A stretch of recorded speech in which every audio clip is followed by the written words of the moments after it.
Atos 10, 36, abra aí a sua Bíblia. Nós devemos nos lembrar, queridos, o contexto aqui do nosso estudo. Os irmãos estão ligados aí no texto? Lembram do contexto aqui, o que está acontecendo na história? Pedro está na casa de Cornélio, centurião romano, foi chamado lá em Jope, né? Foi para a cidade de Cesareia, encontrou-se com Cornélio ali. Vai acontecer aqui o Pentecostes gentílico, né? Na verdade é gentil, né? Porque senão muda, né? O significado. E o Espírito Santo vai descer sobre esse povo aqui reunido na casa de Cornélio, e nós olharemos para isso não hoje, mas na próxima semana, né? Se Deus nos permitir assim, a gente deve andar um pouquinho e chegar nesse momento. Nós vimos então, meus irmãos, aí o que aconteceu, a chegada de Pedro na casa de Cornélio, como ele foi recebido, o povo ali reunido, as palavras que foram ditas por Pedro ali. E agora, queridos, a partir do verso 36 aí, nós veremos propriamente a pregação que Pedro fez, né? Pedro, ele prega o evangelho ali, e o nosso objetivo, então, aqui hoje, é nós olharmos para o conteúdo da mensagem que Pedro está pregando aqui, do evangelho. Quais são os ingredientes, né, que estão presentes dentro da mensagem do evangelho? É importante a gente saber isso, por quê? Porque nós vamos pregar o evangelho. Só por isso, né? Simplesmente. Nós temos que pregar o evangelho. Foi nos dada essa missão de pregar o evangelho. E como que a gente vai pregar algo que a gente não conhece, que a gente não sabe o conteúdo? Não tem como. Fica complicado assim. E a questão é, será que nós conhecemos a mensagem do evangelho? O que vocês acham? Será que a igreja evangélica hoje, ela conhece a mensagem do evangelho? Sim ou não? Eu acho meio complicado, né, a gente afirmar isso, né? A gente não pode generalizar, mas pelo que a gente tem visto aí, tá meio esquisito, né? Tá meio estranho, a gente não consegue ver muita firmeza naquilo que é pregado nos púlpitos. O problema, queridos, é que o meio evangélico, a gente pode dizer que ela é uma fábrica de falsos ensinos, infelizmente, né? Se nós colocarmos a igreja evangélica hoje, o contexto da igreja evangélica hoje, comparado ao que havia na época dos reformadores, Roma ia ser considerada santa, né? Porque assim, o que a gente encontra de heresias e erros dentro do ensino dentro das igrejas é de assustar. Se os reformadores ouvissem as pregações que estão sendo feitas hoje nos púlpitos das igrejas evangélicas, eles teriam um infarto e morreriam de novo, né? Não aguentariam, porque são muitos ensinos errados. Infelizmente, queridos, o povo evangélico de hoje é muito ignorante quanto à mensagem do evangelho. Se você perguntar para a maioria dos crentes o que é o evangelho, meu Deus, você vai ouvir cada coisa, cada absurdo. Vai se assustar com o que é dito, né? Há muita ignorância. As pessoas vão falar um monte de coisa e não vão saber responder e não vão apresentar o que é o evangelho. Se você quiser fazer um teste, pergunte aí para uma pessoa que você conhecer aí, evangélica, cristão, e diga para ela, me explique o evangelho. Faça um teste. E aí você vai ver como você vai encontrar dificuldade nas pessoas de contar a você o que é o evangelho.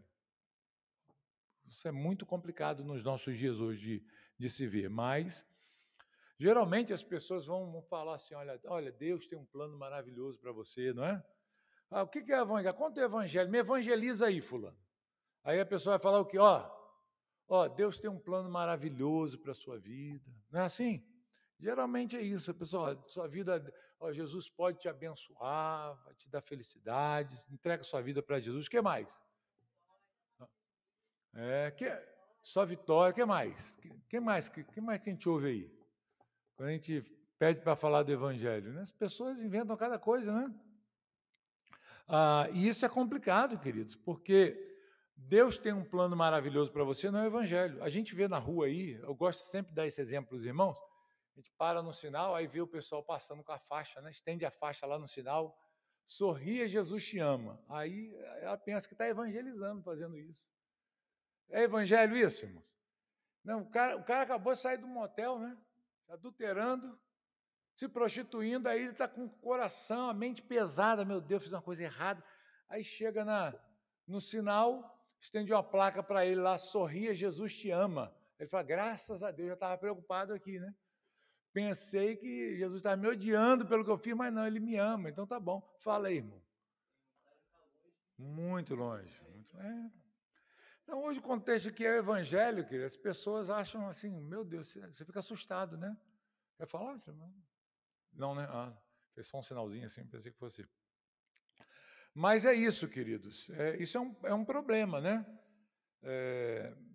Deus tem um plano maravilhoso para você. Isso não é evangelho, queridos. Não é. Não é. Testemunho não é o evangelho. Testemunho é importante? É importante, não é? É positivo a gente dar o testemunho, nosso testemunho de vida, de transformação de vida, mas nós não devemos confundir testemunho pessoal com evangelismo. O nosso testemunho pessoal pode servir como um pré-evangelismo, não é? Preparar a pessoa para que ela ouça aquilo que você tem para dizer, né? Isso pode interessar os nossos amigos, pessoas próximas da gente, mas a gente precisa deixar isso bem claro, isso não é o evangelho. Eu vou contar o que Jesus fez na minha vida. Não, isso não é o evangelho, né? Então, a gente precisa entender isso com muito cuidado, né, para que a gente não confunda as coisas. E isso é estranho, queridos, porque nós estamos numa era muito favorável para o conhecimento do evangelho. Vivemos na época da informação, tecnologia. O que não falta aí é nós encontrarmos ferramentas que nos ajude a entender o que é o Evangelho e nos capacitar desse entendimento. Mas, por incrível que pareça, essa parece ser a geração que menos compreendeu o Evangelho até hoje, menos sabe o que é o Evangelho em relação a todas as gerações que já existiram. É estranho porque, se você olhar um crente, uma criança, por exemplo, de 50 anos atrás, 40 anos atrás, e perguntasse para ela o que é o Evangelho, para ela falar o que é o Evangelho, ela ia saber contar, porque ela é ensinada, né? Na escola dominical, aprendia lá, ouvia o Evangelho, e sabia de qual. Hoje em dia, o adulto, o crente, o membro da igreja, ele não sabe. O que é o Evangelho? Não sabe. Então, é muito complicado, e mesmo tendo tanta ferramenta na nossa mão, né? Hoje, basicamente, o meio evangélico se resume àquela frase, olha, Deus me falou isso. Deus mandou te dizer. Como assim Deus mandou dizer? Como que é? A revelação especial, né? Está escrito aonde isso? Não, a pessoa pensa numa coisa, vem uma coisa louca na cabeça dela, aí ela atribui isso a quem? Atribui a Deus. Deus mandou te dizer isso aqui, assim, assim.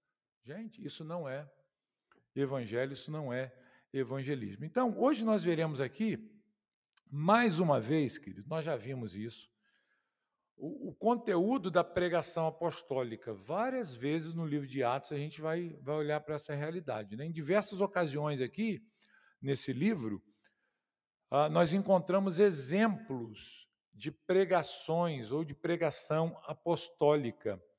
E Lucas faz aqui mais uma vez um registro. Ele vai registrar aqui a pregação de Pedro. Ele pega o sermão de Pedro, ele faz uma estrutura aqui, a gente vai ver essa estrutura bem claramente nos versículos aí.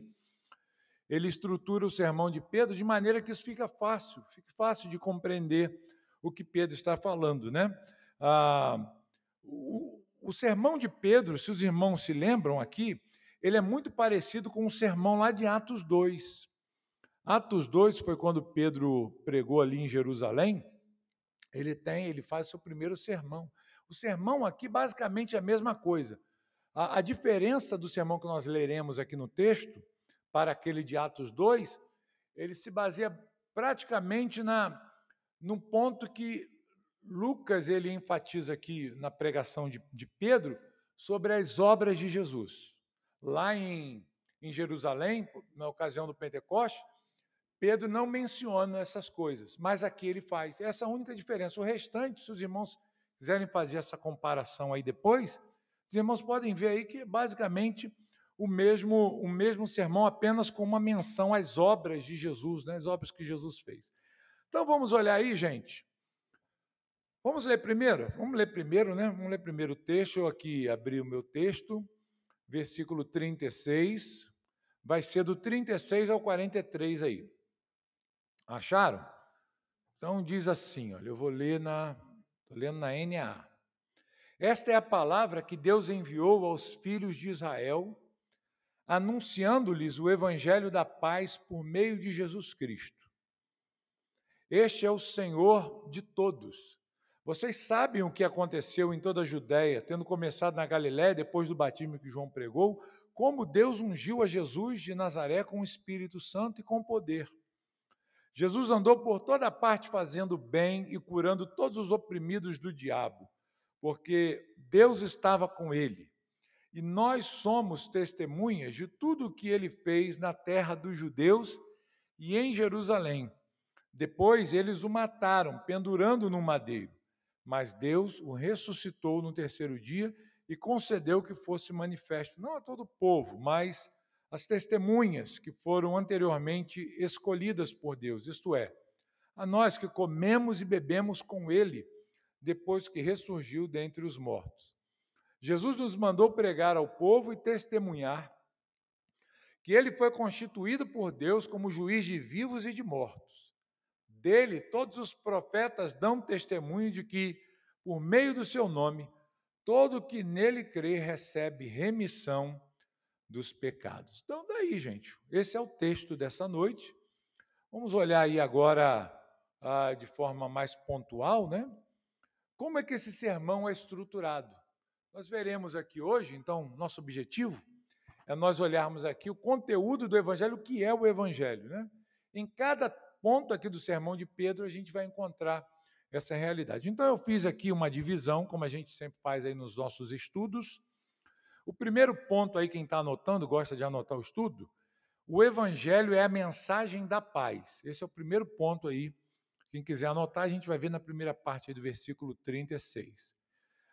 O segundo ponto é, o Evangelho anuncia que Jesus é Senhor e o Messias. Tá bom? O Evangelho anuncia que Jesus é Senhor e o Messias. E isso está consubstanciado aí na segunda parte do versículo 36 até o 38. Até o 38. A terceira divisãozinha aí. A terceira divisão é o Evangelho anuncia a cruz. O Evangelho anuncia a cruz. Verso 39, a segunda parte do versículo 39. Tem um monte de texto aqui para a gente ler hoje. Não vai dar tempo, né? Com certeza não vai dar tempo da gente fazer tudo. Vamos ter que avançar aqui até onde der. Mais um ponto. Qual é o ponto aqui? É o quarto agora? 1, 2, 3, 4, né? O Evangelho anuncia a ressurreição. Aonde está isso aí, gente? Está apontado aí no texto, né? Pedro falou sobre a ressurreição de Jesus, ele apontou para isso, né? Versículos 40 e 41 aí. Você vai conseguir identificar essa realidade. Vamos lá para um outro ponto? A outra divisão, o Evangelho proclama o juízo vindouro. O Evangelho proclama o juízo vindouro. E, por último aqui, o Evangelho proclama o perdão ao que crê. Então está feita aí a nossa divisão. E se Deus quiser, a gente vai andar um pouquinho aqui no texto. Se não der para a gente terminar hoje, provavelmente não vamos conseguir, né, por causa do nosso horário. Mas nós vamos com toda a paciência aqui, olhando os textos, as referências, aprendendo, anotando tudo que está escrito aí no texto bíblico para a nossa meditação. Então, vamos lá para o primeiro ponto. Primeiro ponto do nosso estudo. O Evangelho é a mensagem da paz. Onde está isso aí, gente? Verso 36 aí. Olha o que diz. Essa é a palavra que Deus enviou aos filhos de Israel, anunciando-lhes o evangelho da paz por meio de Jesus Cristo. Essa é a mensagem, portanto, queridos, que Deus enviou aos homens. O evangelho é o quê? É uma mensagem que Deus comunica aos homens. O evangelho é uma mensagem vinda de Deus, é uma palavra que vem de Deus para o homem. O que significa evangelho? Quem lembra aí? Evangelho é o quê? A boa nova, né? A boa notícia. É a boa notícia. Quem está dando essa boa notícia? É Deus, né? Deus está comunicando essa boa notícia através do seu Filho Jesus. E através também de Jesus, comissionando os seus discípulos, eles foram pelo mundo testemunhando quem Jesus é, proclamando esse evangelho. Então, quando nós pensamos em evangelho, nós pensamos na mensagem que Deus comunica aos homens, na mensagem que Deus preparou e enviou aos homens por meio de Jesus. Mas é uma mensagem, um texto diz aqui, uma mensagem de paz, né? É importante a gente lembrar uma coisa aqui. O evangelho, queridos, não foi e nem é uma mensagem criada pela cabeça dos homens. Tá ok? Entenderam isso aí? Não foram os apóstolos que inventaram o evangelho. Vamos criar aqui, reuniram lá, né? Como é que a gente pode agora levar adiante o que a gente aprendeu aqui? Vamos criar uma historinha? Muitos críticos do cristianismo usam esse argumento, né? Isso aí foram os apóstolos que inventaram, os discípulos de Jesus inventaram essas histórias aí, geralmente meio liberal, inclusive, dentro do contexto cristão, se é que a gente pode usar, né? Essa expressão aí, mas no meio liberal a gente vê isso. As pessoas falam, tudo isso são invenções. Por exemplo, Jesus não ressuscitou. Os liberais falam isso, né? Jesus não ressuscitou. O que aconteceu? Ele na verdade, essa ressurreição é a continuidade da mensagem que ele pregou através dos discípulos. De sorte que todas as vezes que o evangelho é pregado, Jesus está nascendo e vindo e voltando aos corações das pessoas. Então é isso aí. O liberalismo ensina essas coisas. Não creem na ressurreição, dizem que tudo foi uma historinha inventada. Irmãos, o evangelho é algo tão complexo, e tão tremendo, e tão maravilhoso, que é impossível a mente humana criar tal coisa. É impossível. Ele é tão perfeito, ele é tão denso e tão complexo, que a mente humana não consegue criar tal realidade. Não dá para a gente sondar essa realidade e criar, ou criar, né, elaborar um plano assim tão poderoso. Então, não é uma mensagem, queridos, inventada pelos apóstolos, é uma mensagem vinda de quem? De Deus. Eu não prego o que eu acho, tá? Isso aqui é importante, porque às vezes a pessoa acha que o que ela quiser falar, ela fala e Deus, né, vai abençoar. Não. Deus não tem um compromisso com aquilo que eu acho. Deus tem um compromisso com a sua palavra. Ok? Então nós precisamos pregar a mensagem que vem de Deus, é a mensagem de Deus. E ela diz o texto que é uma mensagem de paz. Que paz é essa, gente? Que paz é essa que o Evangelho comunica? É uma paz que foi estabelecida por quem? Diz o texto aqui. Por Jesus, né? Ele veio e trouxe a paz, essa ligação que foi quebrada por causa do pecado do homem em relação a Deus. Jesus, então, ele vem trazer a paz, essa ligação novamente, quebrando essa inimizade que havia entre Deus e o homem. Por isso que o Evangelho ele é chamado a mensagem da paz, o Evangelho da paz, porque ele proclama que a unidade foi restabelecida. O homem foi aproximado de Deus. Não há mais inimizade por causa da cruz, né? Vamos ver alguns textos aí. Eu separei 2 textos para a gente ver. Você já colocou uma aí? Você tinha colocado aí o de Isaías? Cadê? Ah, sim. Ok, né? Ele é chamado de príncipe da paz, né? Muito bem. Vamos ver aí Romanos 5:1. Olhando aqui. É um texto que fala dessa realidade, né? Romanos 5:1. Acharam aí? Anota aí na sua Bíblia, no seu caderno. Romanos 5:1 diz: justificados, pois, mediante a fé, temos o quê? Paz com Deus. Então é uma paz que está relacionada a quem? A Deus. Não é uma paz interior, né? Ah, vou ter uma vida tranquila, sossegada. Porque as pessoas pensam isso, né? Que o Evangelho vai promover paz na sua vida. Aí a pessoa acha, vou ficar agora zen, né? Vou ficar tranquilo, não vou ter mais aborrecimento. Pelo contrário, né? Vai ter mais luta, mais batalhas. Paz aqui, o sentido de paz, é essa união com o Senhor novamente. Temos paz com Deus por meio de quem? Do nosso Senhor Jesus Cristo. Então, paz com Deus só por meio de quem? De Jesus. É possível o homem ter paz com Deus fora de Jesus? Impossível. Não dá. Se o homem não se reconciliar com Deus através de Cristo, ele não vai ser reconciliado com mais nada. Através de mais nada. Por isso que qualquer religião que exclua essa realidade aqui, ela é mentirosa e falsa. Não produz esta paz, ela não conecta o homem com Deus. Só há paz por meio de Cristo Jesus. Só há paz com Deus por meio de Cristo Jesus. O homem, sem Cristo, ele está em guerra com Deus. A sua condição é essa, de hostilidade e separado de Deus. Ok? Entenderam aí, gente? Deu para entender? O que é que nos torna ligados aí? O que estabelece essa paz? Portanto, a morte de Cristo, e quando nós confessamos, cremos no Senhor, a justiça de Cristo é aplicada a nós. Né? Nos tornamos justos diante de Deus, perante Deus, fomos justificados e já não estamos mais em inimizade com o Senhor. Vamos ver um outro texto aí? Olha aí, que tem uma relação muito até profunda com o termo evangelho. Efésios 2, versículo 17. Efésios 2, 17.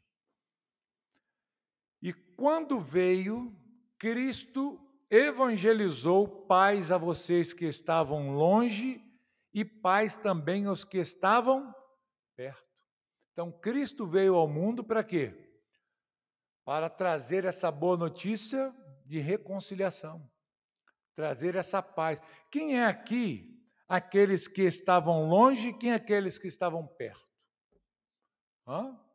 Judeus e gentios, né? Os judeus estavam perto porque eram um povo da aliança, descendente direto de Abraão. Deles pertencem as alianças, né? Os profetas vêm dele, o Cristo vem deles. E os de longe é a referência a quem? Aos gentios, a nós. Nós que estávamos alheios a essa realidade, fomos reconciliados também. E isso foi o evangelho da paz que proporcionou a nós, queridos, essa reconciliação. Então, quando a gente fala em evangelho, a gente fala em paz. Não a paz em relação ao mundo, aos problemas dessa vida. As pessoas confundem isso. O evangelho não significa vem para a igreja, vem para Jesus, que você vai ter uma vida boa, sem problemas, sem lutas e só paz e tranquilidade. Não é isso aqui. Paz aqui é paz com Deus. Entendeu? Quer falar? É por meio dessa ação de Cristo que nós desfrutamos dessa condição de paz com Deus. Eu posso me aproximar de Deus hoje com ousadia, como diz o escritor aos Hebreus, né? Eu posso adentrar a sala do trono e receber graça e misericórdia na ocasião oportuna. Irmão Leandro, quer falar também aí?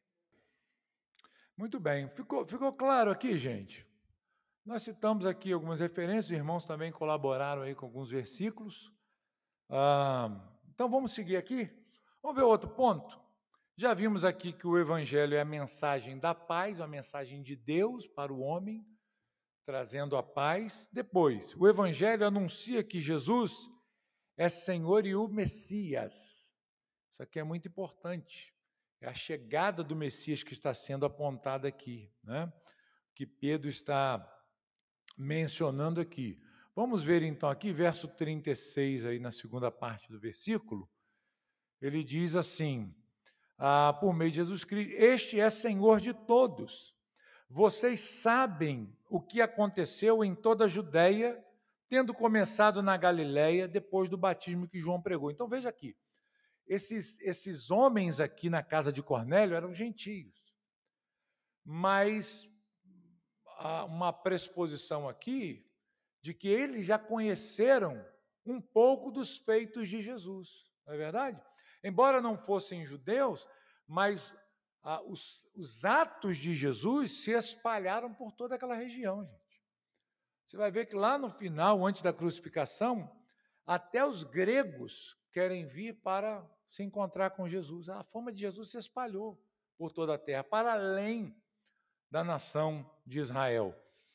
E esses homens aqui, certamente, já tiveram algum contato com aquilo que Jesus havia feito em toda aquela região ali.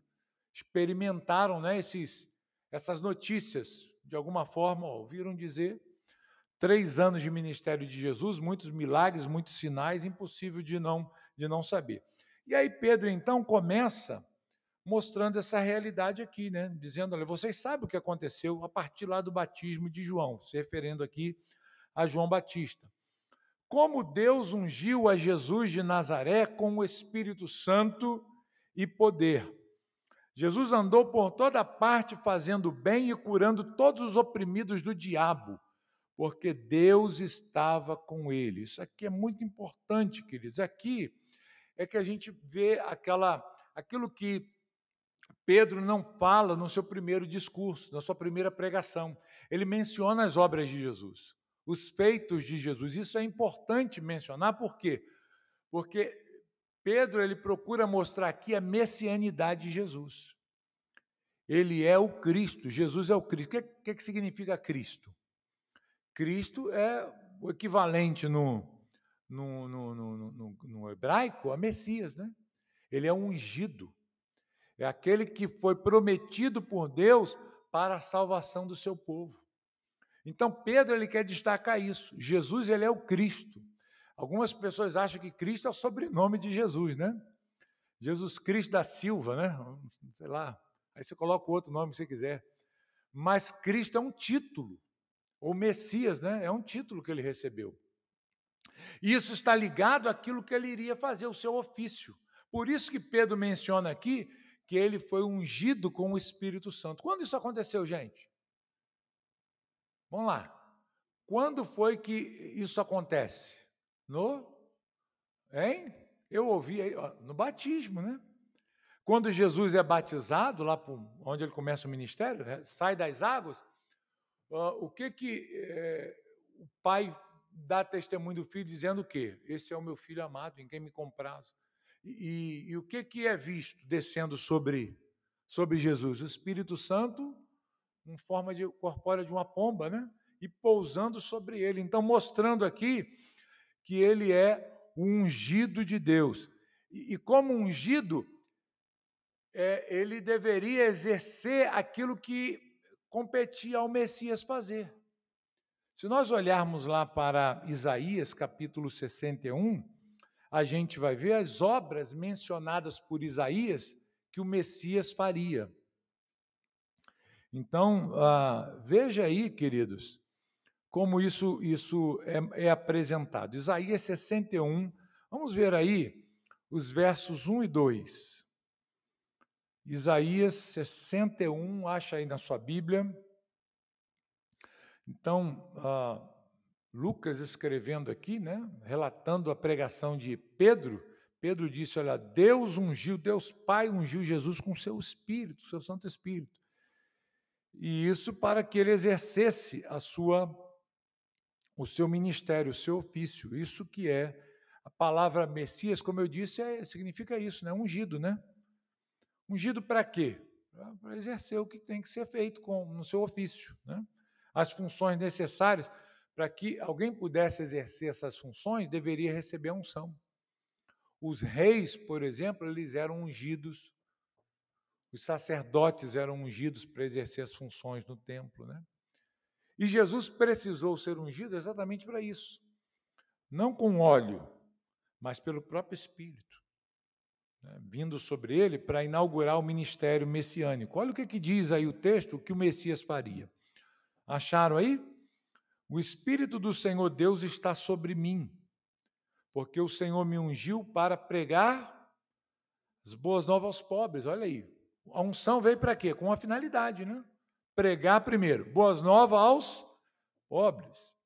Enviou-me a curar os quebrantados de coração, a proclamar libertação aos cativos e a pôr em liberdade os algemados. Jesus fez isso, gente. O ministério dele. Tudo isso, né? Tudo isso e muito mais, né? Apregoar o ano aceitável do Senhor e o dia da vingança do nosso Deus. E ele segue a consolar os que choram, enfim. É interessante porque Jesus, quando ele entra ali na cidade de Nazaré, ele prega, né?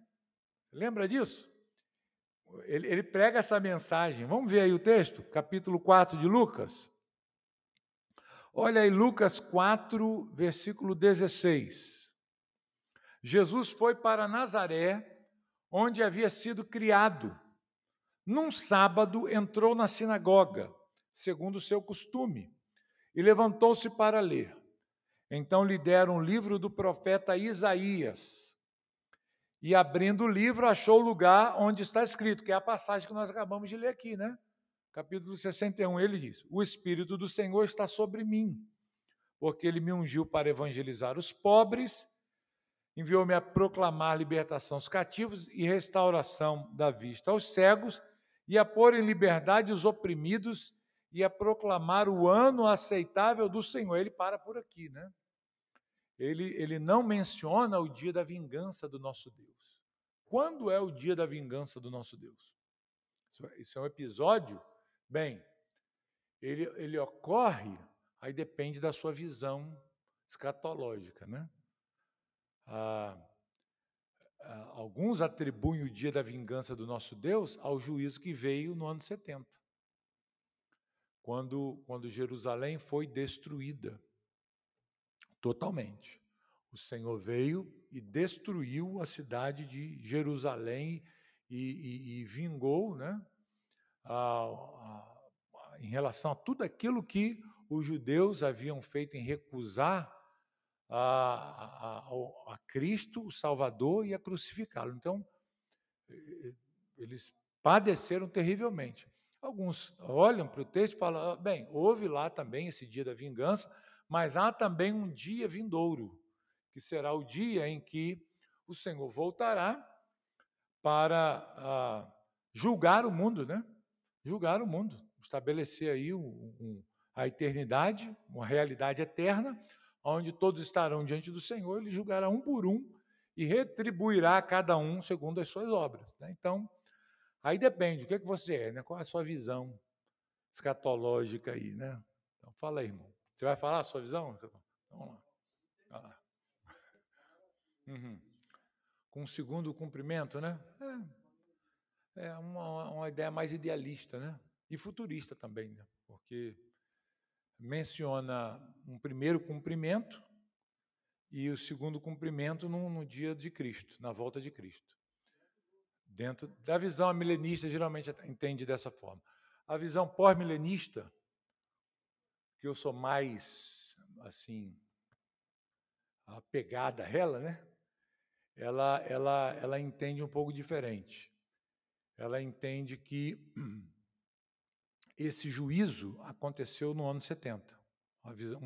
Uma interpretação mais preterista, em que tudo que deveria se cumprir, com relação, praticamente tudo, grande parte do Apocalipse já se cumpriu ali no ano 70. Pelo menos até o capítulo 20. Tudo já se cumpriu. E o que tem para se cumprir agora é o finalzinho, né? Desse final para o término do milênio, no qual nós já estamos, e depois o juízo final, né? Quando Cristo vai derrotar aqueles que se opuserem a ele ao final da história, né? Então, assim, depende muito de como você vê a história, né? Como é que você qual é a ferramenta de interpretação você usa, né? Mas a visão amilenista, ela tende mais a espiritualizar as coisas, olhar, ó, já houve um cumprimento ali, mas vai se cumprir também lá na frente de uma forma mais plena, né? Pode ser uma aponta para um juízo maior, que virá um juízo global, mas, assim, todos dois, tanto a visão milenista como a pós-milenista, ela entende que o milênio está acontecendo, já existe. O amilenista, ele considera o milênio mais espiritual. Cristo reina no céu com os santos que já morreram, né? Isso aí, na sua igreja também hoje. A visão pós-milenista já vê o reino mais concreto.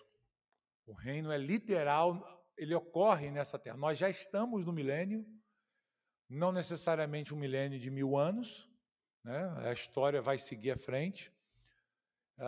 O que é dito em Apocalipse, até o capítulo 20, tudo já se cumpriu, e o que está para se cumprir é só o juízo final mesmo.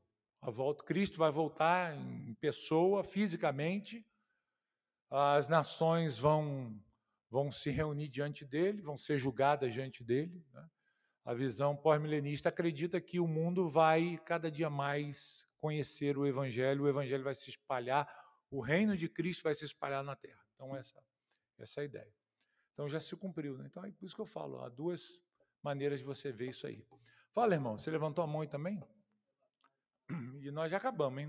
Não vamos dar nem para sair do segundo ponto. Vai lá. Provavelmente eles faziam a mesma coisa que a gente faz aqui, ler em sequência, né? E deram, caiu, pegou naquela... Ele abriu, escolheu aquele texto. Pode ser que estivesse na ordem da leitura o profeta Isaías e Jesus escolhe a passagem, ou por uma coincidência, né? Uma muita coincidência, foi exatamente naquele sábado que caiu num texto que Jesus foi ler, né? Então, a gente não sabe, são coisas que não tem assim, condições de atestar, né? Mas é o que Jesus pregou, né? Isso aponta para quê? Para a sua messianidade. E essas coisas quem faria era quem? O Messias. O Messias ia fazer essas coisas. O Messias iria curar os enfermos, né? Ministrar a salvação, enfim. Esse é o trabalho do Messias. Por isso que Pedro tem a preocupação de apontar para isso. No Evangelho, mostrar para as pessoas que Jesus, ele é o Messias. Esse de quem nós estamos falando e anunciando aqui, ele não é qualquer homem. Ele é um ungido de Deus. Ele foi ungido com o Espírito Santo. Ele é o Messias prometido dos judeus. E a prova que ele é o Messias, vocês conhecem, vocês viram. Tudo que ele já fez. Tudo que ele já realizou no seu ministério. Então, isso tem uma importância de ser apresentado. Lá em Jerusalém não precisou falar isso, porque todo mundo já sabia. O contexto já era claro, mas falando para gentios, é necessário explicar essas realidades, né? Explicar isso para quem não soubesse. E o outro ponto aqui, dá tempo? Acho que dá, né? Vamos lá, só mais umzinho? O Evangelho anuncia a cruz, versículo 39, a segunda parte. Irmãos, não dá para pregar o Evangelho sem anunciar o quê? A cruz de Cristo. Não tem como. É impossível você anunciar o Evangelho se você não mencionar a cruz de Cristo. Ah, mas eu falei isso, que Jesus é bom, que Jesus é legal, que Jesus cura, abençoa, mas você falou da cruz? Não. Então você não pregou o Evangelho. Você não pregou o Evangelho. Então, a cruz precisa ser anunciada. É a mensagem o centro, né, da mensagem do Evangelho aqui, a crucificação, a morte e a ressurreição de Jesus, que veremos também. E nós somos testemunhas de tudo que ele fez na terra dos judeus, está falando dos apóstolos, né, e em Jerusalém. Depois eles o mataram. Eles quem? Os judeus, né? Os próprios judeus mataram, pendurando no madeiro. E aqui é uma referência ao quê? A cruz. O que é pendurar no madeiro aqui, dentro do contexto? É a cruz, queridos. Não dá para anunciar o evangelho sem a cruz. Veja aí Atos 2, verso 23. Olha como é que a cruz está presente nesses textos aí todinhos. Atos 2, 23. Acharam? Vocês são rápidos? Vocês são ligeiros? A este, conforme o plano determinado e a presciência de Deus, vocês mataram, crucificando no meio de homens maus. A mensagem de Pedro, né, mais uma vez aqui, apontando para essa realidade aqui. Esse aqui é um texto, queridos, que, né, é importante a gente decorar, lembrar sempre disso. Jesus ele foi morto conforme o plano determinado de Deus, com aquilo que Deus havia determinado. E mesmo assim, os judeus são responsáveis. Né? E aqui a gente vê a soberania de Deus e a responsabilidade do homem. Ah, mas Deus planejou, Deus determinou, e quem executou foram eles são culpados, é isso mesmo. Né? Então, é assim mesmo. A gente não entende como é que isso se encaixa, né? Mas é a realidade. Nós, diante dessa tensão, a gente tem que acolher as duas verdades que são apresentadas aqui. Opa, fugiu meu texto aqui. Vamos lá, Atos 5. Vamos ver uma outra referência aqui, Atos 5:30. Mais uma vez o evangelho sendo pregado em Atos. E olha o que diz aí o versículo 30. O Deus de nossos pais ressuscitou Jesus, a quem vocês mataram, pendurando no madeiro. Olha aí, mais uma pregação. Tem a cruz aqui? Claro, tem que ter a cruz. Se não tiver a cruz, meu amigo, o evangelho não foi anunciado. Não dá para oferecer um evangelho light, né? Um evangelho bonitinho, que não conta da cruz, que não fala dessas coisas. Não tem que falar. 1 Coríntios 1:23, acharam? O que diz aí? Mas nós pregamos Cristo crucificado, escândalo para os judeus e loucura para os gentios. Qual era a mensagem que Paulo pregava, juntamente com os apóstolos e os crentes? Cristo crucificado. A cruz era um escândalo. Meu Deus, loucura, escândalo. Mas isso impedia de ser anunciada a cruz? Quem era crucificado era considerado o pior bandido que existia, era a pior punição que tinha. Essa era o pior castigo, juízo que Roma estabelecia. Como que você vai pregar que o Salvador do mundo foi morto por romanos numa cruz? É uma incoerência, né? Você falar uma coisa, poxa, vou descredibilizar o meu Senhor. Para o judeu, aquele que era pendurado no madeiro era o quê? Maldito de Deus. Como eu vou falar? Não, vou ocultar isso aqui. Eu não vou falar esse lado, né? Esse é um lado vergonhoso. Não, mas isso é a glória, né? Exato. Vamos ver o capítulo 2 aí, gente? Olha o que Paulo diz no capítulo 2, verso 2. Só dá uma avançadinha, acho que uma página aí.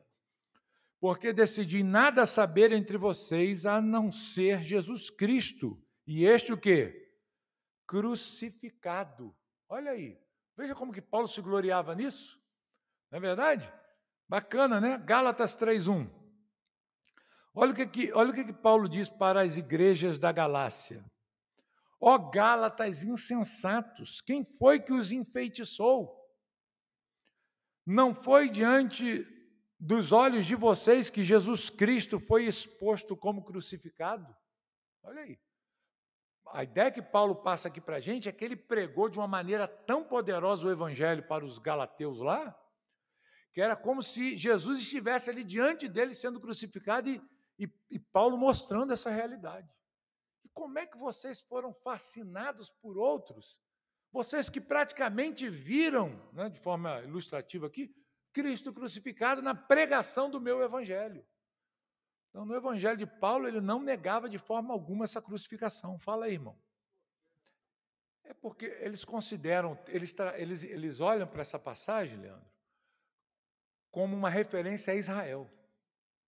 eles não olham aí como um Messias. Eles consideram o servo sofredor aí o povo de Israel. Eles não veem essa passagem como Messias, como Cristo.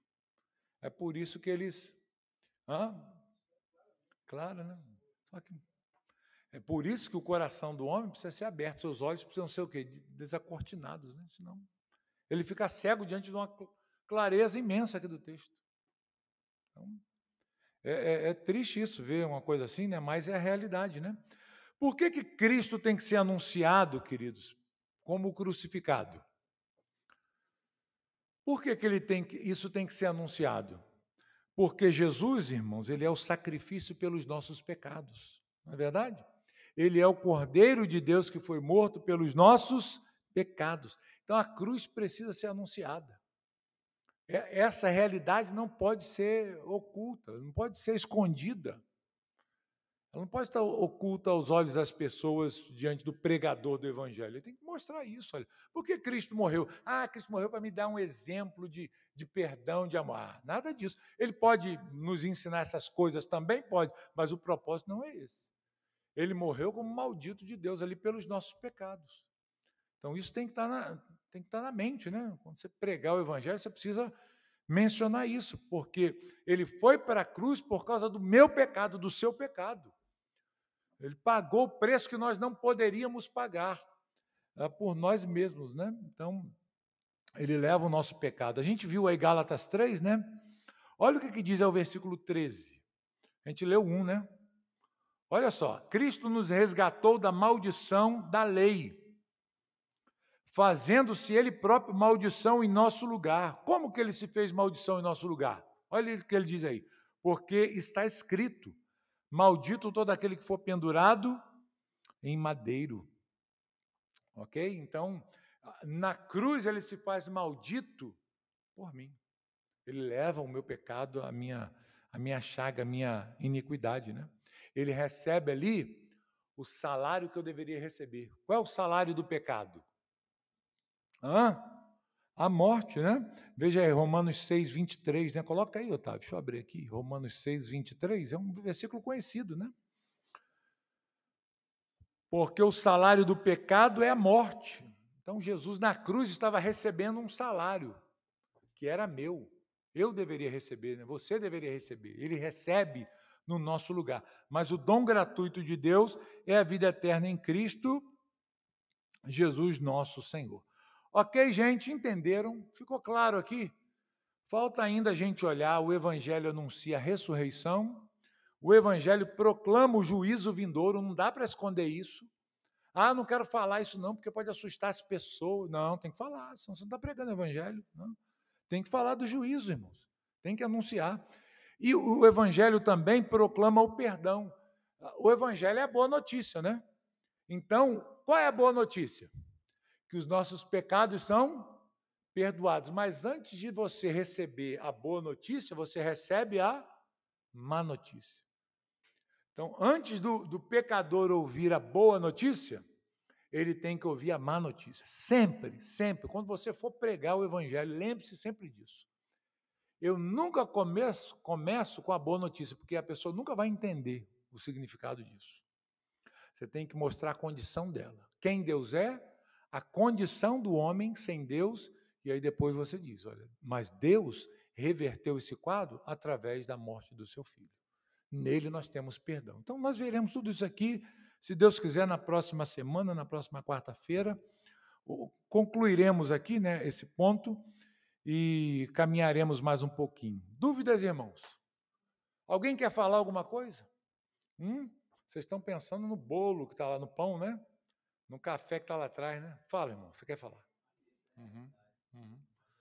Se você assim, relativizar esses primeiros capítulos de Gênesis, você acabou com o Evangelho.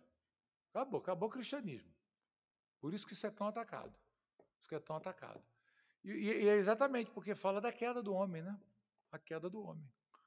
Então, tem que anunciar isso, mano. Então, não adianta ir para o sinal com a faixa, né? Sorria, Jesus te ama. Que bom, né? Que ele me ama. Meu Deus, você está atrapalhando o Evangelho. Então, você tem que anunciar essa realidade aqui. Ok? E aí nós veremos isso na semana que vem. Muito bem.